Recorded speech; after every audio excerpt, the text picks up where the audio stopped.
vous. C'est tout ce que je peux vous dire. Pasteur Alf ne vous a pas oublié. Pasteur Alf ne vous a pas déçu. Pasteur Alf est là pour vous. Il est là pour vous servir. Il y a du bonheur à donner qu'à recevoir. Alors attendez-nous chez vous. On passera l'un de ces jours. Je ne donne pas la date, je ne donne pas l'heure. Ça sera carrément une surprise. Que le Seigneur vous bénisse. C'est notre papa qu'on aime bien. Et on viendra vers vous et soyez là, restez à la maison. Wash your hands, sanitize your hands, remain indoors. Okamo, oh, nayepe, oh, yasolo, okamo, moni, parce que Africa, ça les belé pour nous mettre des clones ba Congola, tout ça, en tout cas, Ondimati. Mais Tambola Tuna, bon, na évité ce cause a peu permis au Lobana TV bouye kotanga mutiza bien ti.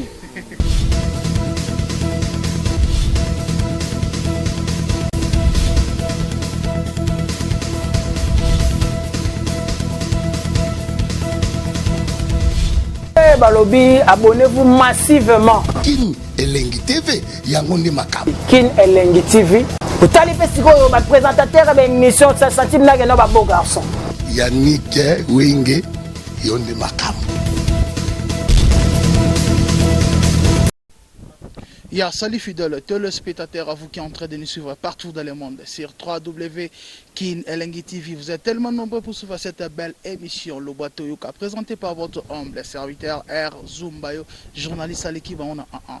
Lelo tozali na esengo mingi toyambele bino awa na émission na biso ya bino le bateau Yoka ba cadre topé basali ya Nzambe topé ba oyo bazalaka toujours pembeni ya pasteur Nabiso Alpha Lukau baye toso na bango comment église zo passé pe comment ndenge nini ba proposaki na ba congolais ba prometaki na ba congolais ete ba kopesa biloko epesami to epesami te toyambi bandeko Nabiso awa na émission na bino lo bato yoka toyamba nanu mama Nabiso. Maman bonjour.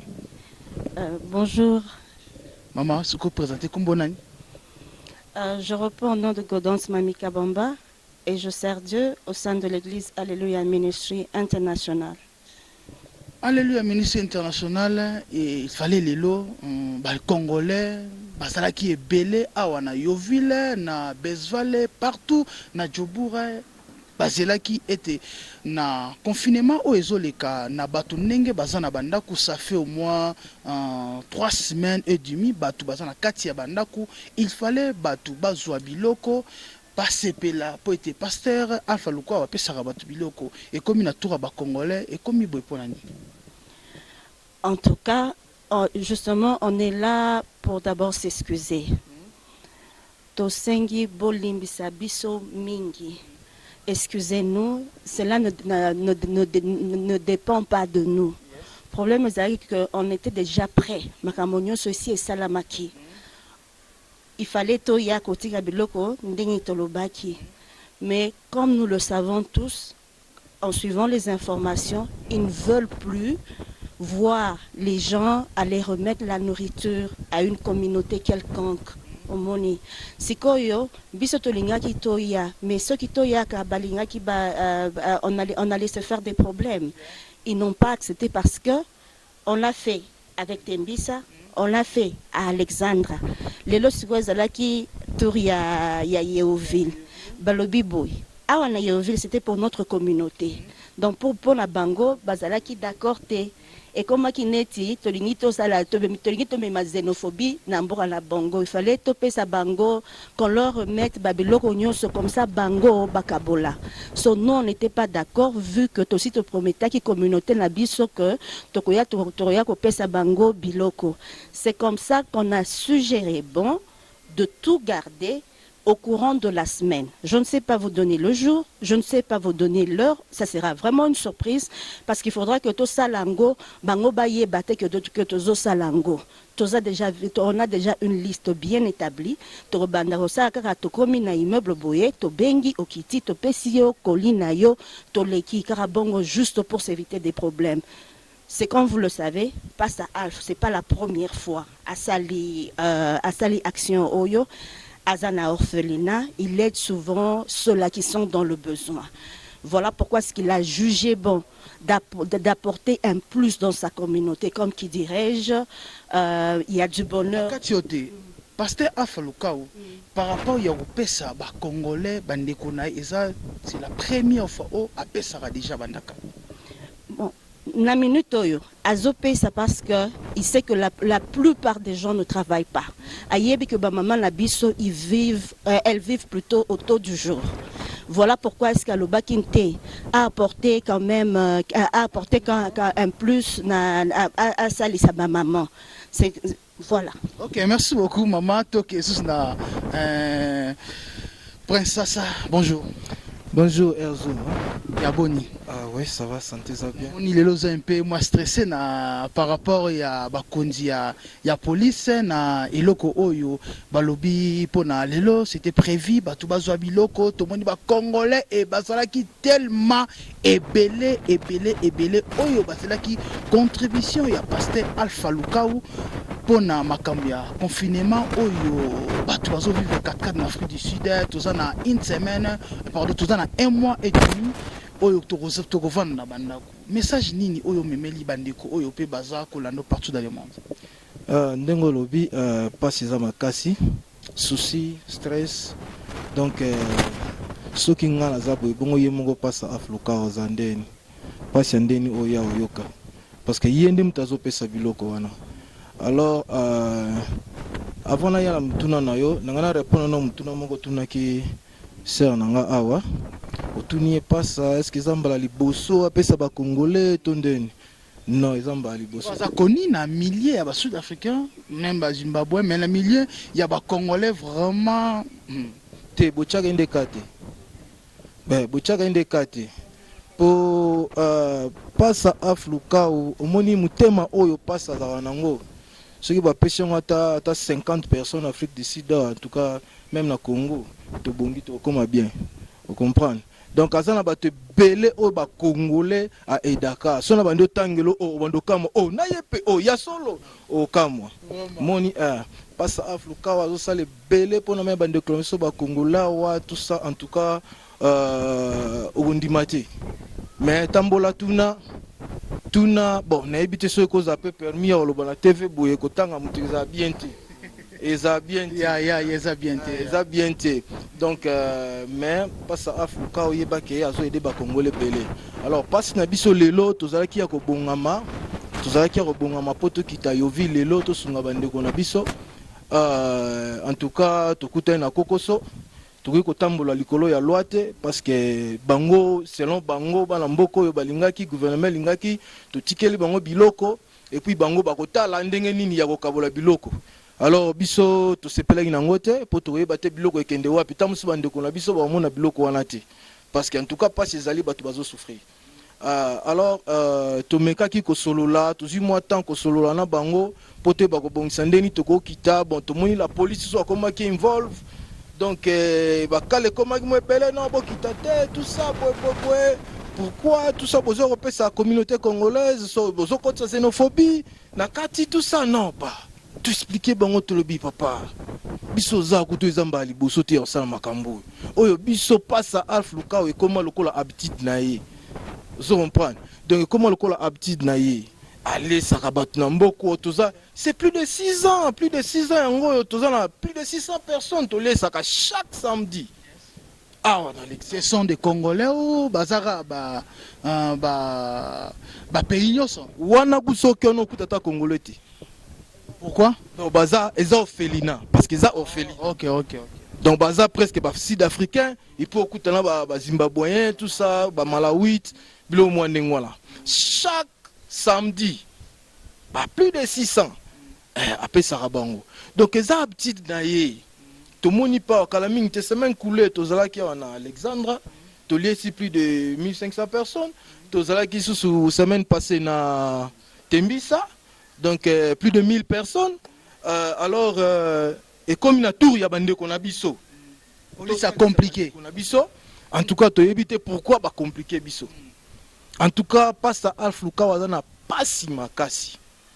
Aza pasi makasi parce que yo ko sunga sala kaye sengo. Omoni ko sunga sala kaye sengo. Alors tanga moni alinga sunga akutani na kokoso et sala kaye pasi. Donc alors tozo senga la bande ko na biso ba congolais bolimbisi belé en tout cas ndenge to mona na ité lelo biloko keite biloko ezali. Biloko ezali kande to par. Est-ce que biloko wana ezali to tikali na au moins 2 semaines? Est-ce que na 2 semaines tikali ya confinement ou est-ce que ba congolais bo assurer bango ke ba kozwa biloko oyo pasta lukau akopesa?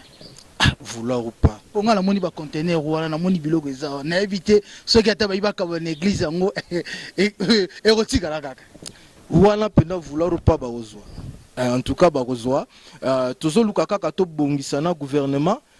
Bapesa biso pena chance to kabola batu biloko wana parce que batu bazo souffrir to kabola batu biloko ekozala bien dans peu de temps to ko signaler bino ndengni ekozala ndengni to kabola pe la police. Alors quand on les a contactés, ils nous ont dit que non, en fait na minito tindingi makamozali ezaboye donc bino boko ya boyete bo pesa kaka bandeko na bino. Donc ça veut dire que non biloko oyo mieux vaut pesango biso cancela na la police to garder ango to distribuer ango à la prochaine parce que c'est comme si bolingo bo mema xénophobie mo bo na mboka lomane. Alors pendant que ba semaine o tika ko leka awa presque 3 semaines mobimba donc toute la semaine tozo bima tozo kena ba township ya par-ci par là ko pesa donc pour na toyebisi bango ke no ke topesaka est-ce que bato topesaka kuna est-ce que bazaba congolais bazaba camerounais bazaba nigérien bazaka ba éthiopien tout ça bino bino bolingo mema xénophobie. Alors on s'est dit que non na minute oyo toko se mêler na biloko wana te po ba olinga ba lusamaka moyo tolingi sala eloko moya bien.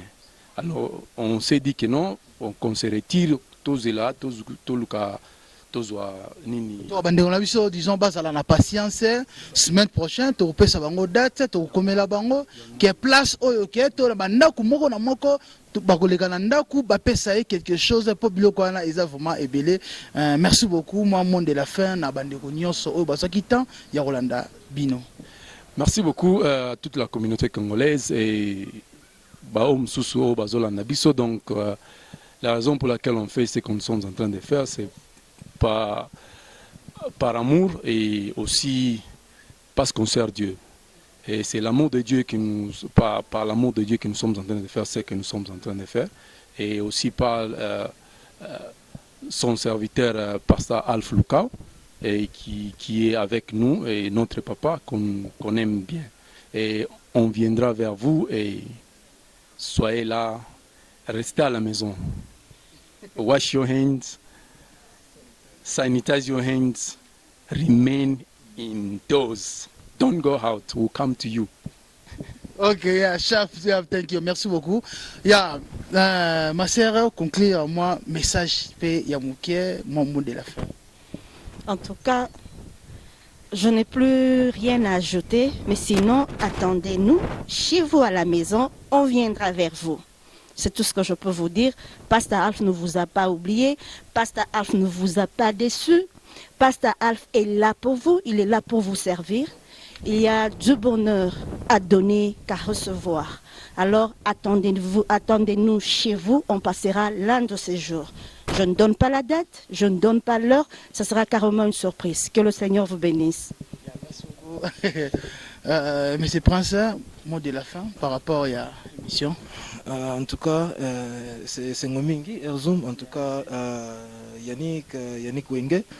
Voilà, tout ça, na posta penda ya kosenga bandeko na biso yangwana ba kichama mitema donc tout na banda kuna bino beaucoup na bote poza na banda kuna bino to yana pa na bino po ko bime ko miono biso to bimisa bato donc bien tie kala to ba yokeka kombo ya Pasteur Alpha Lukame Yoville batu batoni police comprendre yango batu ba bimé belé be pour ni kombo Pasteur Alpha zo peser makasi.